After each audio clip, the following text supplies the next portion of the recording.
Hello दोस्तों, हमारे YouTube channel trade booster में आप सबका स्वागत है। दोस्तों, वॉरेन बफे के ऊपर 2000 से भी ज़्यादा बुक्स लिखी जा चुकी हैं, जिनमें वॉरेन बफे सर के काफ़ी सारे सीक्रेट्स बताए गए हैं। लेकिन इनमें से कुछ ही ऐसी बुक्स हैं जो एक सिंपल एंड इम्पोर्टेंट फैक्ट को पॉइंट आउट करती हैं। वॉरेन बफे की सक्सेस का सीक्रेट केवल ये नहीं है कि वो एक अच्छे इन्वेस्टर हैं। अच्छे इन्वेस्टर तो हैं ही, लेकिन वो बचपन से ही अच्छे इन्वेस्टर हैं। वॉरेन बफे की वेल्थ अराउंड $100 बिलियन है, लेकिन इनमें से $1 बिलियन के ऊपर की वेल्थ उनको 65वें बर्थडे के बाद मिली। तो अगर आप वॉरेन बफे की सक्सेस को केवल उनके IQ या फिर एफर्ट से जज करोगे तो आप गलत कर रहे हो, क्योंकि कोई भी इस बात पर ध्यान नहीं देता कि आधी सेंचुरी से भी ज़्यादा टाइम से इन्वेस्टिंग कर रहे हैं वॉरेन बफे। उन्होंने 10 साल की उम्र से ही सीरियस इन्वेस्टिंग स्टार्ट कर दी थी और 30 साल की एज में ही वो मिलियनर बन गए थे। लेकिन इमेजिन कीजिए कि अगर वो एक नॉर्मल इंसान होते जो अपनी 20 की एज में अपने पैशन को ढूंढने पर फोकस कर रहे होते, लाइफ को एंजॉय कर रहे होते, पार्टियों में घूम रहे होते, तो 30 की उम्र तक उनकी नेटवर्थ अराउंड $2500 ही होती। और मान लीजिए कि वो उस टाइम पर इन्वेस्टिंग करने का डिसाइड करते और अपनी इन्वेस्टमेंट से 22% का रिटर्न्स भी बना रहे होते, तो अब तक उनकी वेल्थ अराउंड $12 मिलियन ही होती, जो कि उनकी नेटवर्थ का 0.001% है। और यही होती है पावर ऑफ कंपाउंडिंग। तो दोस्तों, वॉरेन बफे की स्किल इन्वेस्टिंग है, लेकिन उनकी वेल्थ का सीक्रेट टाइम है। क्योंकि कंपाउंडिंग के बारे में हम सब लगभग थोड़ा थोड़ा जानते हैं, लेकिन कंपाउंडिंग की रियल पावर को बहुत ही कम लोग जानते हैं। देखो दोस्तों, हर कोई वॉरेन बफे बनना नहीं चाहता, लेकिन हर कोई फाइनेंशियली फ्री होना जरूर चाहता है, और इसको पॉसिबल किया जा सकता है SIP से। अगर आपको स्टॉक मार्केट का या इन्वेस्टमेंट का कोई खास ज़्यादा नॉलेज नहीं है, तो आपके लिए बेटर ऑप्शन होता है म्यूचुअल फंड में SIP करना या फिर इंडेक्स फंड में SIP करना।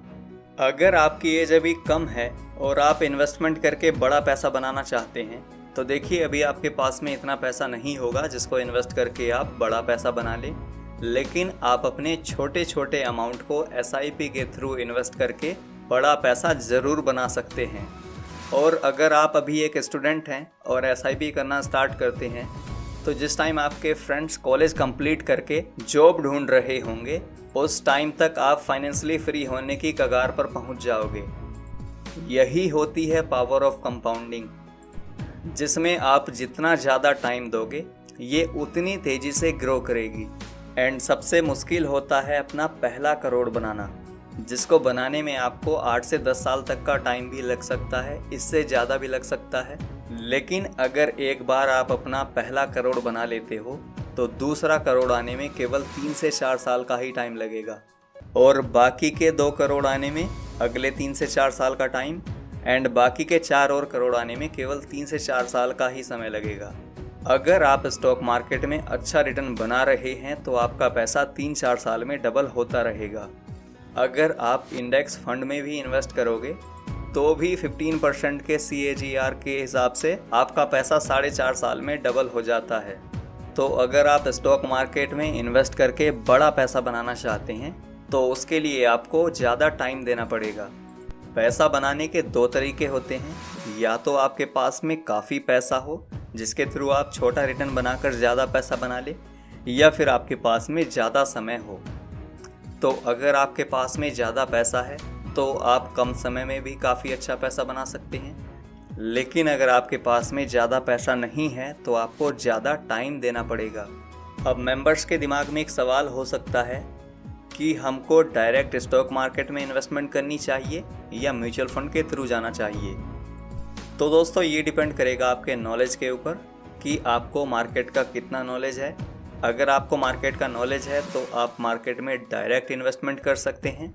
अगर आपको मार्केट का नॉलेज नहीं है, तो आप म्यूचुअल फंड के थ्रू इन्वेस्टमेंट कर सकते हैं। लेकिन इन दोनों के बीच का ऑप्शन होता है इंडेक्स फंड, जो आपको स्टॉक मार्केट जैसा रिटर्न दे सकता है। और इंडेक्स फंड अपने आप में रिस्क फ्री होते हैं अगर आप लॉन्ग टर्म के लिए इन्वेस्टमेंट कर रहे हैं तो, क्योंकि इंडेक्स तभी डूबता है अगर पूरा देश डूब जाए। अगर पूरा देश डूब जाएगा तो फिर तो सब कुछ डूब जाएगा ना। इसलिए मेरे हिसाब से इंडेक्स फंड रिस्क फ्री होता है लॉन्ग टर्म में। शॉर्ट टर्म में फ्लक्चुएशन आते रहेंगे, ऊपर नीचे होता रहेगा। लेकिन अगर आप इंडेक्स फंड में लॉन्ग टर्म के लिए एसआईपी करते हैं तो आप हमेशा प्रॉफिट में ही रहेंगे और काफ़ी अच्छा रिटर्न भी आप इंडेक्स फंड से जनरेट कर सकते हैं। सो दोस्तों, ये था हमारा आज का वीडियो कैसा लगा कमेंट बॉक्स में कमेंट करके ज़रूर बताना। उससे पहले अगर आप भी स्टॉक मार्केट में इन्वेस्ट या ट्रेड करना चाहते हैं और अगर अभी तक आपके पास में डीमैट अकाउंट नहीं है तो देश के बड़े और भरोसेमंद ब्रोकर्स अपस्टॉक्स और पेटीएम मनी का लिंक आपको वीडियो के डिस्क्रिप्शन में मिल जाएगा। लिंक पर क्लिक करके आप अपना डीमैट अकाउंट ओपन करा सकते हैं। और अगर वीडियो अच्छा लगा हो तो लाइक शेयर सब्सक्राइब ज़रूर करना। And keep reading, keep trading, keep investing. Thanks for watching.